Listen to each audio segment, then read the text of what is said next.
सभी भाई बहनों को जय मसीह की। प्यारे भाइयों बहनों, आइए हम आज का पाठ पढ़ें।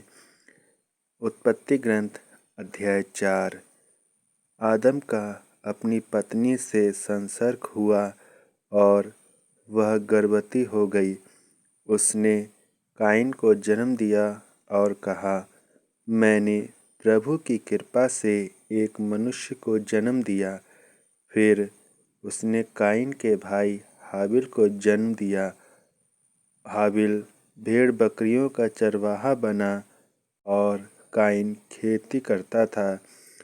कुछ समय बाद काइन ने भूमि की उपज का कुछ अंश प्रभु को अर्पित किया। हाबिल ने भी अपनी सर्वोत्तम भेड़ों के पहलौठे मेमने को प्रभु को अर्पित किया। प्रभु ने हाबिल पर प्रसन्न होकर उसकी भेंट स्वीकार की, किंतु उसने काइन और उसकी भेंट को अस्वीकार किया। काइन बहुत क्रुद्ध हुआ और उसका चेहरा उतर गया। प्रभु ने काइन से कहा, तुम क्यों क्रोध करते हो और तुम्हारा चेहरा उतरा हुआ क्यों है? जब तुम भला करोगे तो प्रसन्न होगे, यदि तुम भला नहीं करोगे तो पाप हिंसक पशु की तरह तुम पर झपटने के लिए तुम्हारे द्वार पर घात लगाकर बैठेगा। क्या तुम उसका दमन कर सकोगे? काइन ने अपने भाई हाबिल से कहा, हम टहलने चले। बाहर जाने पर काइन ने हाबिल पर आक्रमण किया और उसे मार डाला। प्रभु ने काइन से कहा, तुम्हारा भाई हाबिल कहाँ है? उसने उत्तर दिया, मैं नहीं जानता। क्या मैं अपने भाई का रखवाला हूँ? प्रभु ने कहा, तुमने क्या किया? तुम्हारे भाई का रक्त भूमि पर से मुझे पुकार रहा है। भूमि ने मुँह फैलाकर तुम्हारे भाई का रक्त ग्रहण किया, जिसे तुमने बहाया है। इसलिए तुम शापित होकर उस भूमि से निर्वासित किए जाओगे। यदि तुम उस भूमि पर खेती करोगे तो वह कुछ भी पैदा नहीं करेगी। तुम आवारे सांड की तरह पृथ्वी पर मारे मारे फिरोगे। तब काइन ने प्रभु से कहा, मैं यह दंड नहीं सह सकता। तू मुझे उपजाऊ भूमि से निर्वासित कर रहा है। मुझे तुझसे दूर रहना पड़ेगा। मैं आवारे की तरह पृथ्वी पर मारा मारा फिरूंगा और भेंट होने पर कोई भी मेरा वध कर देगा।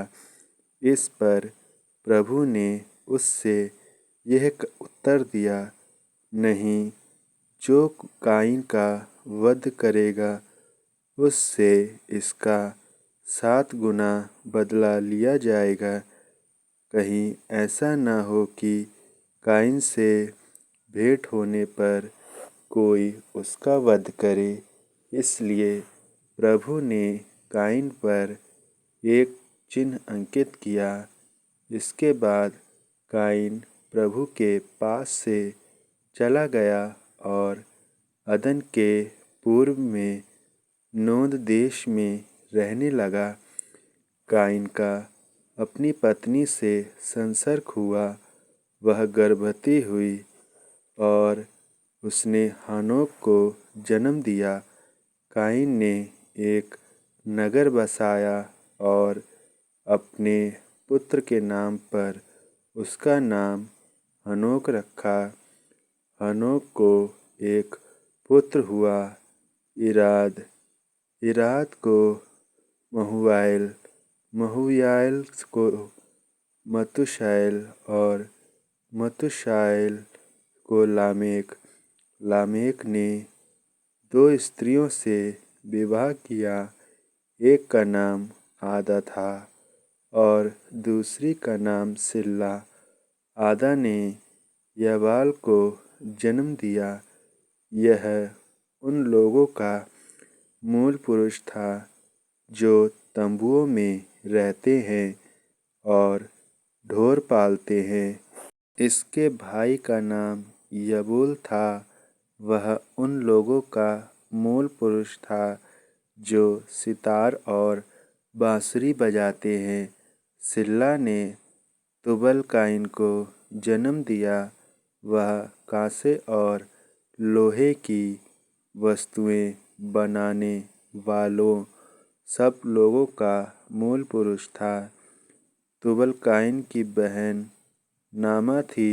लामेक ने अपनी पत्नियों से यह कहा, आदा और सिल्ला, मैं जो कहता हूँ उसे सुनो।